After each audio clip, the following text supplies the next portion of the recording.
ഇന്നത്തെ നമ്മുടെ ക്ലാസ് എന്ന് പറയുന്നത് ഒരു സ്പോക്കൺ ഇംഗ്ലീഷുമായിട്ട് ബന്ധപ്പെട്ട കുറച്ച് കാര്യങ്ങളാണ്. എനിക്ക് ഈ വീഡിയോ ചെയ്തപ്പോൾ തോന്നിയതാണ് സ്പോക്കൺ ഇംഗ്ലീഷുമായിട്ട് കുറച്ച് കാര്യങ്ങളൊന്ന് പറഞ്ഞു തന്നാൽ കൊള്ളാമെന്ന്. ഇതിപ്പോൾ ഞാൻ പൂർണ്ണമായിട്ട് എനിക്കെല്ലാം അറിയുന്ന ഒരാളല്ല, എന്നാലും എന്നെക്കൊണ്ട് പറ്റുന്ന രീതിയിൽ ഇതാർക്കെങ്കിലും ഒരു ഉപകാരപ്പെടുകയാണെന്നുണ്ടെങ്കിൽ ഉപകാരപ്പെടട്ടെ. കാരണം പലരും പല സഹോദരന്മാർ ഇതുപോലെ ഗൾഫിലൊക്കെ അല്ലെങ്കിൽ മറ്റ് സ്ഥലത്തൊക്കെ പോയിട്ട് ഇംഗ്ലീഷ് പഠിക്കാൻ പറ്റിയില്ല, ഇംഗ്ലീഷ് അറിയില്ല.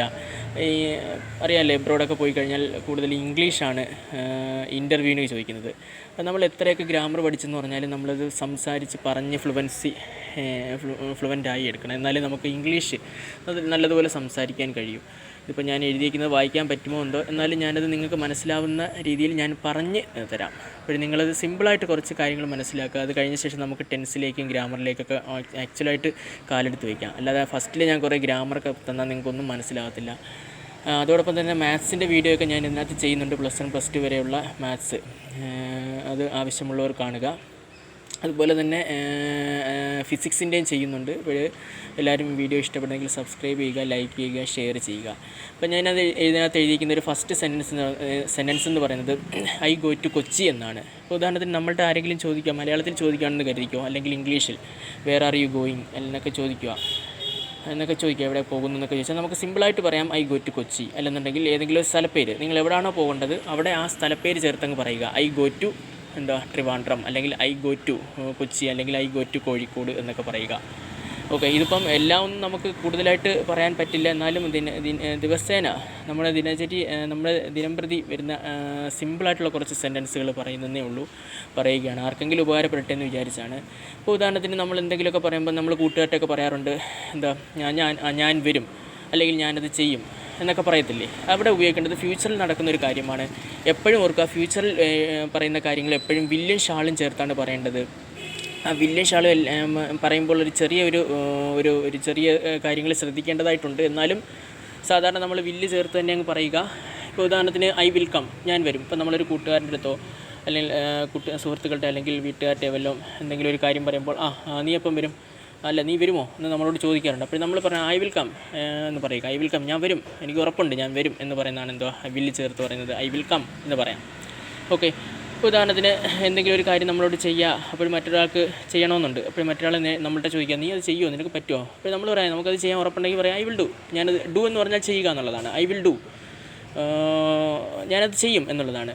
അപ്പോൾ വില്ലിൻ്റെ കൂടെ എപ്പോഴും ഒരു V1 ഫോം എന്ന് പറഞ്ഞ് ഗ്രാമറിലേക്ക് കൂടുതലായിട്ട് കയറുന്നില്ല.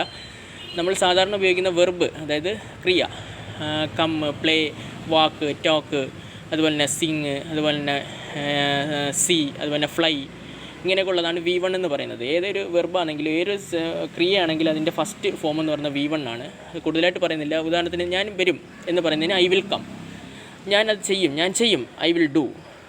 അല്ലെങ്കിൽ ഞാൻ പറയാം ഞാൻ എൻ്റെ ജോലി ഞാനത് പൂർത്തിയാക്കിയിരിക്കും എന്ന് പറയുന്നതിന് നമ്മൾ പറയാം I will finish my work എന്ന് പറയാം. അല്ലെങ്കിൽ ജസ്റ്റ് ഇംഗ്ലീഷ് ഒട്ടും അറിയാത്തവർ സഹോദരങ്ങൾ അങ്ങനെ ഉണ്ടെന്നുണ്ടെങ്കിൽ ഐ വിൽ ഫിനിഷ്, ഞാനത് ഫിനിഷ് ചെയ്തിരിക്കും എന്ന് പറയുക. ഓക്കെ, അതേപോലെ വില്ല് ചേർത്ത് ഫ്യൂച്ചറിൽ നമ്മൾക്ക് ഉറപ്പുള്ള എന്ത് കാര്യം എന്ത് ചെയ്യാം, ഐ വിൽ എന്നിട്ട് ആ വേർഡ് ചേർത്തങ്ങ് പറഞ്ഞാൽ മതി. ഇപ്പോൾ ഉദാഹരണത്തിന് ഞാനത് എഴുതുക എന്നുള്ളതിന് ഇംഗ്ലീഷിൽ റൈറ്റ് എന്നുള്ളതാണ്. അപ്പോൾ നമുക്ക് പറയാം ഐ വിൽ റൈറ്റ് എന്ന് പറയാം. ഓക്കെ ആണല്ലോ. അതുപോലെ നമുക്ക് ഒരു ക്വസ്റ്റ്യൻ അങ്ങോട്ട് ചോദിക്കണമെന്ന് കരുതിക്കോ.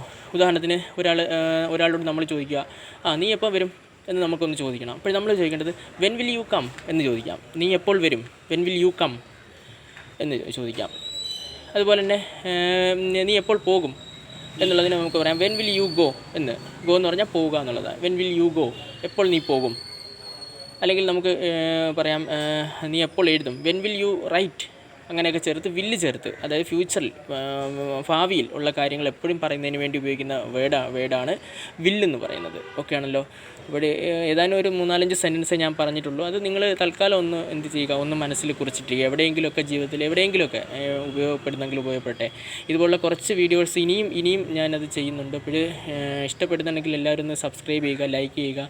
അതുപോലെ തന്നെ കൂട്ടുകാർക്കൊക്കെ ഇംഗ്ലീഷൊന്നും അറിയാത്ത, ഇപ്പം പലർക്കും ഇംഗ്ലീഷ് സംസാരിക്കാൻ അറിയത്തില്ലെങ്കിൽ, ഇപ്പം ഞാൻ അത്ര പെർഫെക്റ്റ് ഒന്നുമല്ല, എന്നാലും എനിക്കറിയാവുന്ന കുറച്ച് കാര്യങ്ങൾ ഞാൻ പറഞ്ഞു തരികയാണ്. അപ്പോൾ ഇത് ആർക്കെങ്കിലും ഉപകാരപ്പെടുന്നുണ്ടെങ്കിൽ, ചിലപ്പം ലൈഫിലൊക്കെ അല്ലെങ്കിൽ ജോലിയിലൊക്കെ ചിലപ്പോൾ ഈ ഇംഗ്ലീഷ് സംസാരിക്കാൻ അറിയാത്തതിൻ്റെ പേരിൽ ചിലപ്പം ചെയ്യുന്ന ആ ജോലിയിൽ ആ പോസ്റ്റിൽ തന്നെ കുരുങ്ങി കിടക്കുന്നവർ കാണും എബ്രോഡൊക്കെ. അപ്പോൾ കുറച്ചുകൂടെയൊക്കെ ഇംഗ്ലീഷ് ഹാൻഡിൽ ചെയ്യാൻ പറ്റുമെന്നുണ്ടെങ്കിൽ അവർക്ക് ആ തസ്തികയിലേറ്റ് അല്ലെങ്കിൽ ആ കുറച്ചുകൂടെ പ്രൊമോഷനൊക്കെ കിട്ടുകയെന്നുണ്ടെങ്കിൽ അവർക്കൊക്കെ ഉപകാരപ്പെടട്ടെ. ഇവിടെ എല്ലാവരും നല്ലതുപോലെ ഒന്ന് സപ്പോർട്ട് ചെയ്യുക. ഓക്കെ.